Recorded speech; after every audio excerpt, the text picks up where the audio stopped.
Our में शनिवार को वीकेंड कर्फ्यू जारी रहा। आवश्यक सेवाओं के रूप में मेडिकल और दूध की दुकानें खुली रही, बाकी दुकानें पूर्णतः बंद रही। आज शनिवार को वीकेंड कर्फ्यू के चलते सुबह से ही बाजार में सन्नाटा छाया रहा। इस दौरान आवश्यक सेवाओं के रूप में दूध डेयरी और मेडिकल खुले रहे, बाकी दुकानें बंद ही देखने को मिली। वहीं देखने में आया कि जानकारी के अभाव में आसपास के ग्रामीण खरीदारी के लिए कस्बे में पहुंचे, जिन्हें वीकेंड कर्फ्यू के चलते घर लौटना पड़ा। आवर से मनोज जैन की रिपोर्ट।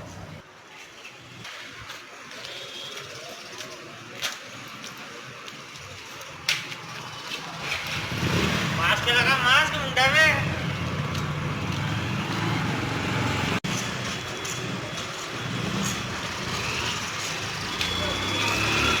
बैसोदा चौकी पर दोनों राज्यों की पुलिस की बैठक संपन्न हुई, जहां बॉर्डर सीमाओं को बैरिकेड्स लगाकर आवागमन को बंधित करने की बात की गई।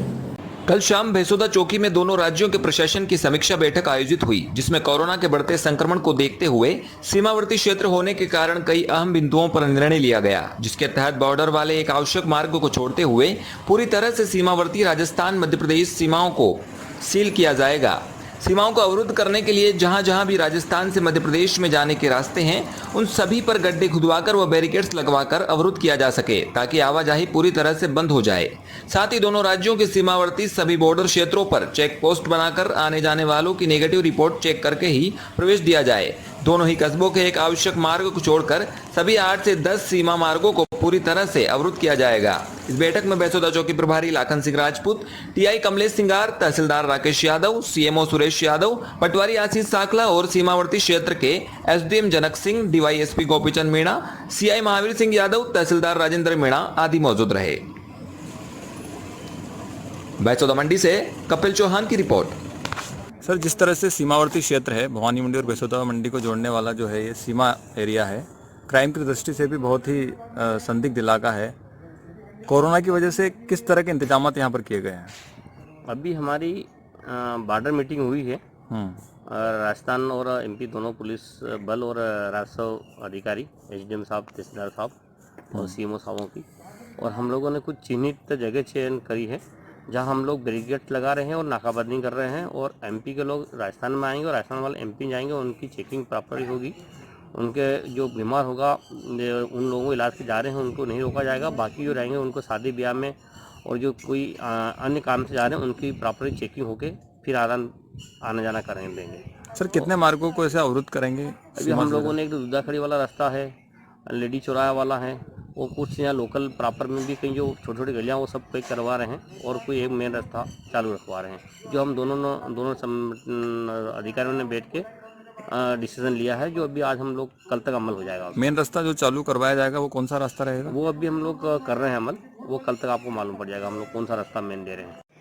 सर, दोनों राज्यों के पुलिस और प्रशासन के बीच किस तरह की बैठक आज आयोजित हुई है? जैसे कि आपको विदित है, वर्तमान समय में कोविड-19 वायरस का फैलाव बहुत गंभीर स्थिति में पहुंच गया है, और इस संबंध में हमारे एसपी साहब और कलेक्टर साहब द्वारा आज वीसी के दौरान निर्देश दिए गए थे कि एमपी बॉर्डर पर जो आवाजाही आम जनता की हो रही है उनको स्ट्रिक्ट किया जाए, रोका जाए। इस संबंध में 4 नाके लगाए गए हैं, और उसी के संबंध में आज मीटिंग बैसोदा मंडी चौकी पर हुई थी, जिसमें पुलिस और प्रशासनिक अधिकारी उपस्थित थे। तो हमने बैठक में ये सुनिश्चित किया कोई भी व्यक्ति अनावश्यक काम से राजस्थान के मध्य प्रदेश में नहीं जाए और मध्य प्रदेश के राजस्थान में नहीं है। इसके लिए हमने नाकों को स्ट्रेंथन करने की बात करी। सर, बॉर्डर के सारे रास्तों को अवरुद्ध किया जाएगा?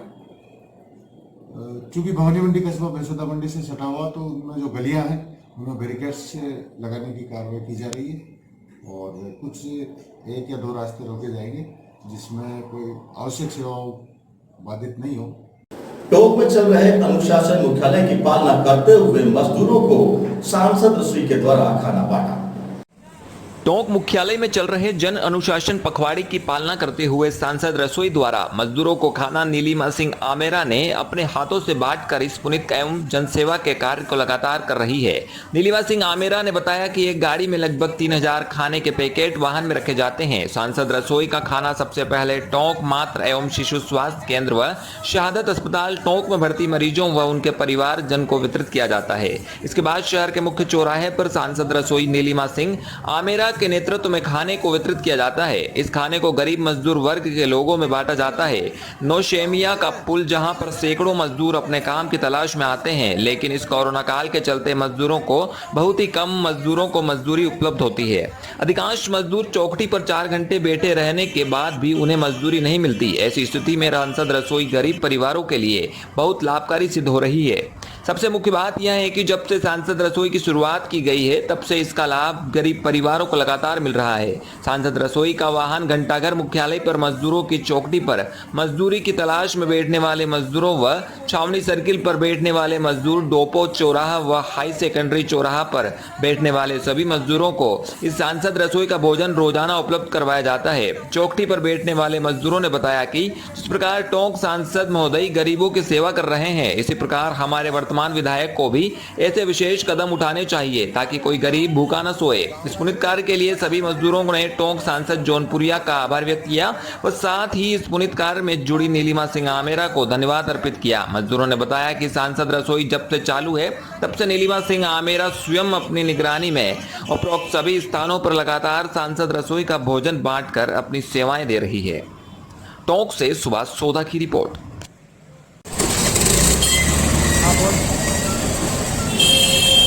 मैं 400 मजदूर रोज आऊँ था और कम से कम 10-12 का काम लागत है और क्या नाम से सरकार आता है ना, तो आज ही रेट देता है और पूरी मजदूरी मिलती नहीं। घर पे जाते हैं, हालात खराब है, घर पे जाते हैं दिमाग खराब रहता है। गवर्नमेंट हमारे लिए कुछ ना कुछ सुविधा करे। हालत बहुत ज़्यादा खराब है, घर पे जाते हैं दिमाग खराब रहता है। हमारे लिए इलेक्शनों में आते हैं, हम वोट देते हैं। टाइम पे सब आ जाते हैं इलेक्शनों के टाइम पे, जब मजदूर कोई आदमी परेशान होता है कोई आके झांकता नहीं हमारे लिए। और हमारी जिम्मेदारी हम निभा रहे हैं। हमारे घर पे जाएंगे के कारण सभी को मतदान देते हैं हम, और हमारे लिए राज्य सरकार कुछ न कुछ इंतजाम करे। आदमी ऐसे मजबूर हो रहा है जो अपनी आत्महत्या करने के लिए मजबूर रहता है। घर पे जाता है, परिवार संभाल नहीं पाता है। परिवार वाले बोलते हैं क्या लाए क्या नहीं लाए, ये कहने के लिए हम सवाल नहीं उठता हमारा। अब घर पे जाते करे कि हम गवर्नमेंट हमारे लिए कुछ ना कुछ सुविधा करे, कोई पैकेट वैकेट किसी भी चीज़ की सहायता दी जाए हमें। टोंक के कमल कुमार ने अपनी जादूगरी का कमाल विदेशों में भी दिखाया। टोंक के कालीपलटन अंबेडकर स्टेडियम के निवासी कमल कुमार ने अपनी जादूगरी का कमाल विदेशों में भी दिखा चुके हैं। उन्होंने हाल ही जनवरी में बांग्लादेश द्वारा आयोजित हुए ऑनलाइन प्रतियोगिता में भाग लिया, जिसमें 6 देशों के 100 प्रतियोगियों ने भाग लिया था। उन्होंने अपने जादू का कमाल दिखाकर सभी को आश्चर्यचकित कर दिया, जिसके चलते सर्टिफिकेट भी दिया गया। इतना ही नहीं, इनके बड़े भाई भी जादूगर हैं जो जादू दिखाने का काम करते हैं, उन्हीं से जादू सीखा है। टोंक से सुभाष सोदा की रिपोर्ट। मेरा नाम जादूगर कमल कुमार है। मैं टोंक डिस्ट्रिक्ट से हूं और मैं काफ़ी सालों से मैजिक शो का प्रोग्राम कर रहा हूं। स्कूल कॉलेज में भी मैंने काफ़ी प्रोग्राम किए हैं और संस्था के लिए भी काफ़ी प्रोग्राम किए हैं। बच्चों के लिए, विकलांग बच्चों के लिए भी प्रोग्राम करता हूं। बाकी कोरोना काल के अंदर मैं कुछ प्रोग्राम कर नहीं पाया था, इसलिए मैंने एक online international magic show program किया है और काफ़ी 7 देशों से भाग लिया था। उसमें बांग्लादेश से है, मैंने एक सर्टिफिकेट भी प्राप्त किया है, IBM के नाम से है। और मैं काफ़ी आगे तक प्रोग्राम करना चाहता हूँ और काफ़ी बच्चों के लिए मनोरंजन भी प्रोग्राम है, धार्मिक सामाजिक प्रोग्राम भी करता हूँ और बच्चों को, माता बहनों को मैं कुछ जागरूक भी करना चाहता हूँ जादू के माध्यम से। काफ़ी माता बहनें हैं जो चमत्कार में, ताबीज़ गंडों में पड़ी है, तो मैं इस जादू सिर्फ हाथ की सफाई और एक कला है, हिप्नोटिज्म है, जादू कुछ नहीं है। सभी माता बहनों को भी मैं जागरूक करना चाहता हूँ, इस भ्रम में ना पड़े। मैंने जादू इसीलिए आगे तक खोज किया कि जादू कहाँ तक है। जादू कुछ नहीं होता, जादू सिर्फ हाथ की सफाई और एक कला ही होती है। इसको कला ही मान के चलना चाहिए जीवन के अंदर, क्योंकि बहुत सारे तांत्रिक और बाबा लोग, चमत्कारी लोग, ऐसे लोग पड़े हैं दुनिया के अंदर और वो कुछ पैसों के लिए अंधविश्वास में डाल देते हैं। कुछ ताबीज़ बना के दे देते हैं, कोई भभूति बना के दे देते हैं और बोलते हैं आपके घर में ऐसा हो जाएगा, आपका बिजनेस चलने लग जाएगा, मगर ऐसा कुछ भी नहीं होता। सब पेट ने भरने की एक कला है उनके पास। बाकी सभी से मैं ये रिक्वेस्ट निवेदन करूँगा कि जादू कुछ नहीं है, जादू सिर्फ हाथ की सफाई और हिप्नोटिज्म होता है। और मैंने इसीलिए इंटरनेशनल से अवार्ड भी जीता है, सर्टिफिकेट जीता है IBM की तरफ से। और मैं चाहता हूँ कि मुझे आगे तक सपोर्ट करें, आगे तक लेके चले। मैं आप लोगों का सराहनीय रहूँगा। जादूगर कमल कुमार। चौमेला में आयुर्वेदिक विभाग द्वारा निःशुल्क काढ़े का वितरण किया गया। बताया जा रहा है कि इस कोरोना महामारी में आयुर्वेदिक काढ़ा रामबाण साबित हो रहा है। कोरोना महामारी से लड़ने में आयुर्वेदिक इलाज भी काफी कारगर है। इस बारे में डग ब्लॉक चिकित्सा अधिकारी श्याम सुंदर जोशी ने SK मीडिया को जानकारी देते हुए बताया कि कोरोना गाइडलाइन की पालना करते हुए आम नागरिक को इस आयुर्वेदिक काढ़े का सेवन करना चाहिए। इससे इम्यूनिटी बढ़ती है तथा संक्रमण का खतरा कम हो जाता है। राजकीय आयुर्वेदिक औषधालय चौमेला पर सूखे काढ़े का निःशुल्क वितरण 17 अप्रैल से 9 बजे से 3 बजे तक प्रतिदिन किया जा रहा है, जिसको गर्म पानी में उबालकर सेवन करना होता है। अभी तक चौमेला में 253 व्यक्तियों एवं डग ब्लॉक में 783 लोगों को काढ़े का वितरण किया जा चुका है, जो सरकार के अगले आदेश तक एवं स्थानीय जनता की मांग तक वितरण जारी रहेगा। चौमेला से रमेश मोदी की रिपोर्ट। हाँ सर, आप ये बताएं कि यहाँ पर जो ये काढ़ा वितरण का जो कार्यक्रम चल रहा है, इसका समय क्या है सर? समय तो वैसे हम औषधालय समय में 9 बजे से 3 बजे तक वितरित कर रहे हैं, लेकिन वैसे स्थानीय प्रशासन और स्थानीय जनता के हिसाब से हमने 9 से 11 का समय निर्धारित किया है। अभी तक सर, अब ये आप कितने लोगों को ये बांट चुके हैं सर? अभी तक चौमेला में हम 250 लोगों को हम बांट चुके हैं और पूरे डग ब्लॉक में मेरी जानकारी जहाँ तक है वहाँ तक 783 लोगों को काढ़ा वितरण किया जा चुका है। और सर, ये किस तारीख से चालू किया है आपने? ये राज्य सरकार के निर्देश से 17/4 से हमने चालू किया है। कब तक चलेगा सर ये? जब तक राज्य सरकार चाहेगी और जनता को आवश्यकता रहेगी तब तक हम वितरित करते रहेंगे। SK मीडिया न्यूज़, बदलती सोच के साथ।